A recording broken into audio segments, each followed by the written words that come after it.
What's going on, everybody? Welcome to another episode of the King Sport with me, Vincent Miracle, here for Fansided.com, Golden Gate Sports. Vincent Miracle here for Fansided.com, GoldenGateSports.com, and GoldenGateSports.com, and SatKingsNation.com. And it's been a little while since I've been here, so gotta give a big wave to all the fans out there because I haven't seen you guys in a while. Anyways, joining me as always is co-host Ryan Hernandez. Ryan, how did you spend your weekend? Well, I spend my weekend how I normally spend my weekend, is with family, so that's always nice. And yeah, I had a birthday on this weekend, so it was fun. So. Well, happy birthday! I didn't know that. Well, thanks. Alright guys, well, today's episode is going to be kind of short and dry because there's not much Kings news going on out there. But there was something that did come up, and we are going to get into it. But before we do, we're going to talk about DeMarcus Cousins on Jimmy Kimmel. Ryan, how funny and what do you think about DeMarcus on Jimmy Kimmel? That was very entertaining. I really enjoyed it, with him with the big old bass drum trying to play basketball against Jimmy Kimmel. That was fun. Yeah. I forgot that it was, on that Sunday, so I was watching and I was like, whoa, okay, DeMarcus Cousins. So then I started watching the entire time and I was tweeting about how funny it was and, and I saw you favoriting a bunch of the tweets that I was giving. But yeah, him playing that bass drum, and then when they gave him the technical foul for doing absolutely nothing, and then Marv Albert, before they even played, had to bring up the fact that he led the league in technicals and all that stuff like that. I thought that was a hilarious little bit, and I tweeted out later that he should do more of that, because he has this persona that he's such a bad guy and that he's a bully. He really hasn't shaken off that whole crybaby, flirt flag that he had since he joined the league. So I think him doing stuff like Jimmy Kimmel or doing little press releases while during the offseason, I think really should help not just promote himself in a better way, but also the Kings showing that they're going to start being more out there, kind of like what they're doing with these trade talks. All right, guys, so now we're going to move on to this one. This is kind of a big one. The Sacramento Kings it has been reported that the Sacramento Kings and their officials are going to be meeting up with Rudy Gay sometime this week to talk about, having him opt in to his $19.3 million player option. So, Ryan, what are your thoughts on this, and kind of, do you think that they should try and get him to opt in and convince him to opt in, or do you think they should try and get him to opt out and try to restructure a contract? What do you think is going through their minds right now? Well, I think that they know how important he is to their future, and they're trying to do whatever it is to keep him on the team, whether it is to convince him to opt in or to restructure his contract. I think the better option is to make him to get him to restructure his contract, because that gives the Kings more leeway in the free agent market, which they really need to bring in some more defenders to their team. And the free agent market does have some defenders in the market, so they need to try to have a deal to reconstruct his contract. But I know that could be out of the question for them, so if they could get him to buy into his contract, that will work too, but it will limit them as far as free agents go. Yeah, I think what this really showed was that they have Rudy Gay as their number one priority. The Isaiah Thomas between the two. I think them showing that they're going to bring in Rudy Gay and bring him to because the report says they're going to show him around the new downtown area, show him the specs of the new arena, and then have Chris Mullin, Hall of Famers Chris Mullin and Mitch Richmond, talk to him and pretty much convince him to opt into into his player option that he has. And so I think that convincing him to opt out and restructure, I think that's too much of a risk. I don't think that they want him to try bring other offers instead of having to restructure. I think they want him to opt in for one more year and prove, okay, this is what we're going to improve in, and we're going to prove it to you this year. And I really just think it showed that again, he was their number one priority already going through this offseason. I think that he was ahead of Isaiah Thomas. And like you said, they need to fill in roles. So, like you said, there's players out there on this offseason that can fill in certain roles. And depending on what they can do with this draft pick as well, if they're going to keep in Rudy Gay, this draft pick is going to be very, very vital if they're going to lose Isaiah Thomas. And that's why they probably want to bring in either a better player or they're going to have to bring in another point guard. And so, those are kind of ideas that are going through our heads right now. But, of course, I think the best-case scenario is having him opt out and restructure. I think what Sacramento believes is that it's a bit of a risk because if he does opt out, other teams will be sending him those offers. And I think they just kind of want to get cleared up right away and know that, hey, he's going to opt in. And they probably want to get this answer before the draft coming up on the 26th because then they know what they need to draft for. I mean, if he leaves, do you draft a small forward if it's there? Do you draft a point guard if it's there? I mean, or do you draft that power forward that the Kings still need? So, there's so many questions that are still, revolving around this Kings team, and they're trying to develop for the future. I think landing Rudy Gay, whether it's opting in or restructuring, of course, again, restructuring is the best option. I think landing him was their number one priority, and that's what this whole meeting is about to prove. Hey, Gay, you are our number one priority.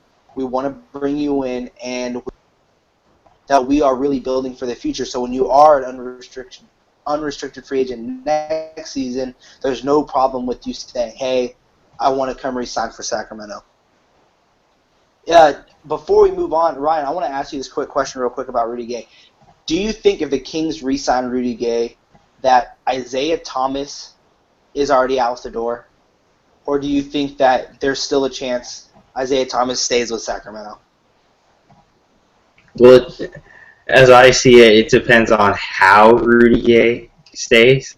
If they reconstruct his contract, I think there's a good chance that Isaiah Thomas could stay. Let's go by the report. Okay. Go by the report. So the report says that they're trying to convince him to opt in. Okay, if they opt in, I see them doing a sign and trade with Isaiah Thomas because of how much cap space they have, and it would be better to take Isaiah Thomas, trade him to a team, and get 2 or 3 pieces for the same amount as they're going to pay Isaiah, and they can fill 2 or 3 voids with that. They can get more than one position. They can get a more complete team, a more deep team. So I think that would be better for them in the situation that Rudy Gay does opt into his contract because they can't sign big free agents if they have Rudy Gay get his big contract. That's $19 million that the Kings will not have. So doing the sign and trade with Isaiah Thomas would be the best move for them to do. Yeah, and I think it really does also affect that draft pick, and I think that's another reason why they're really trying to attack Rudy Gay, or not really attack him, but it's time to opt into this contract. Here's the reasons why.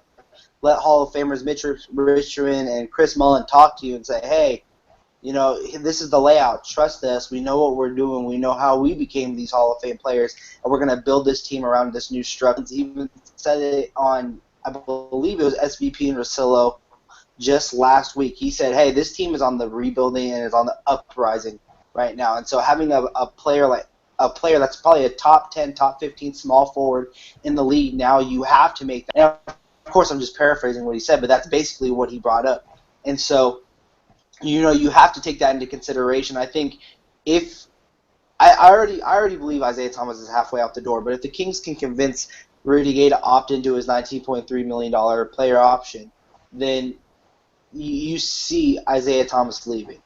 And I mean it's not going to be as fast as that. It's not going to be boom, Rudy Gay's there, they draft a pick, and Isaiah Thomas is gone. It's not going to be that fast. I think they're going to let Isaiah Thomas test the waters because he is a restricted free agent and see how much the league thinks he is worth. If a team thinks he's worth over, probably $6 to $8 million, probably around the $8 million Tyreek Evans got.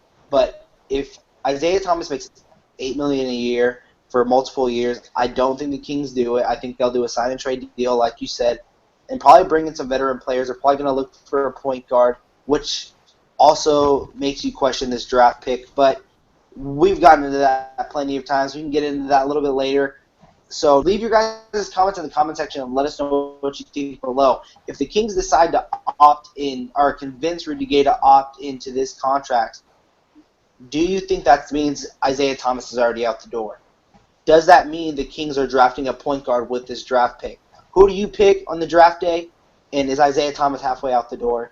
You guys let us know. Leave your comments in the comment section below, and we'd love to hear from you guys. Now it's time for questions, fan questions. If you have a question that you want to get on the show, you can email your question to sknarticles@gmail.com, or you can tweet the show at sknarticles. You can also find me and Ryan on Twitter as well. Ryan, what is your Twitter handle? At King Nandis Ryan.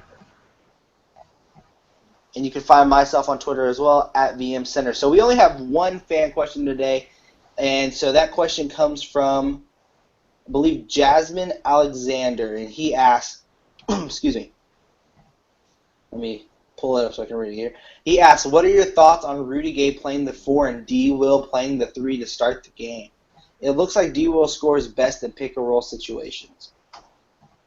So, Ryan, what do you think of Rudy Gay being the Kings' starting power forward and having Derek Williams playing that 3 spot? Well, it's kind of tough to think of Rudy Gay playing power forward to start off the game, because offensively it makes sense because he can spread the floor. He's a good post player, and he can rebound and he can pass. So it's a good idea for offense, but defense is where I think that Rudy Gay would really struggle on defense because of his thinner frame. He's not incredibly strong, and against guys, the bigger guys, I think that he would have a very hard time guarding the bigger big men in the league. So I think that would be a little bit of offense sacrificing defense on that for Rudy. But for Derek Williams, he's shown that he can play small forward pretty solidly, especially when he came to the Kings. He showed that he can score, he showed he can rebound, and he showed he can come in the break. But I just don't see him starting at the small forward unless Rudy Gay leaves. But yeah, I see him playing good in pick and rolls, but I think he could do that as a forward. So I don't think that it will be a big. I don't think he needs to move over to the small forward position to do pick and rolls. That's just me, my opinion. Jasmine Alexander, thank you for your question as well. But yeah, for me, I like that lineup. I just don't think it's a starting 5 type of lineup. I like Derek Williams. And the great thing about Derek Williams and Rudy Gay both on the floor at the same time is, you're right, Rudy Gay is a back-to-the-basket type of player at times. He loves isolation plays. He loves that little, I believe, the left-to-right turnaround jumper in the post. And then Derek Williams is one of those high-flying. The only problem with this lineup is Derek Williams is not a great shooter. So you're really looking at Derek Williams to play a 3 spot and just do pick and rolls. And then you hit it right on the head. Defensively, both guys, they're strong players, but they're not one of those players that can come in and defend the 4 with consistency. And having a team like the Kings that was ranked last in almost every defensive category this year or this past season, it's kind of, you'd have to hope that this team could pull together and be defensive as a team, which you don't know if that'll happen. So I think this would be a good lineup to attack, smaller lineup teams, maybe like the Miami Heat. I can see this type of lineup being very effective. Maybe also like the Thunder. Teams that like to run a lot, I think this would be a great lineup. As a starting 5 lineup, I just don't see it. But I do see where Jasmine's coming from with the whole seeing Rudy Gay play the floor, stretch the floor for DeMarcus Cousins because he spreads it as much as he can post it. And then Derek Williams coming in and kind of being that dunker who can, be on the floor and be effective in certain areas. So I can see where you're coming from. Do I see it as a starting lineup? No, I don't see it as a starting game, but I do like the lineup very well. But that is all our questions for today. That is the Kings Court today's episode. Again, leave your comments in the comment section below. Do you see, Jasmine Alexander's lineup as a starting five type of lineup, having, DeMarcus Cousins, Rudy Gay, and Derek Williams as your backcourt? Let me know what you guys think. Let Jasmine know what he thinks by leaving your comments in the comment section below. Hit that like button to let us know here at Kings Nation, Fansided.com, and GoldenGateSports.com that you enjoyed this episode, that you enjoy watching. It really does let us know. Hit that dislike button if you didn't like the episode and there's things that we need to improve on. Leave that also in the comment section. And Ryan, let them know one more time where they can find you online. Well, they can follow me on Twitter at King Nandez Ryan. That's always a place where I am. Check out the website at sackingsnation.com. It has all the previous episodes of the King's Court. It has articles that Vince and I wrote, and yeah. Definitely, guys. Yeah, and you can find me on all social media outlets at VM Center. That is VM and then Center. And then, yeah, go ahead and go check out SatKingsNation.com. Every Tuesday and every Saturday we have a prospect profile. Saturday we did Marcus Smart. We completely changed the entire layout around. But there's a little tab at the very top of Sac Kings Nation that says prospect profile, where Ryan and I have been working very, very hard to get out different types of players. We have Aaron Gordon, we have Tyler Ennis, we have Marcus Smart, and Doug McDermott already on there to give a different, look at these teams that maybe these other, different NBA Draft.net people, they may have missed.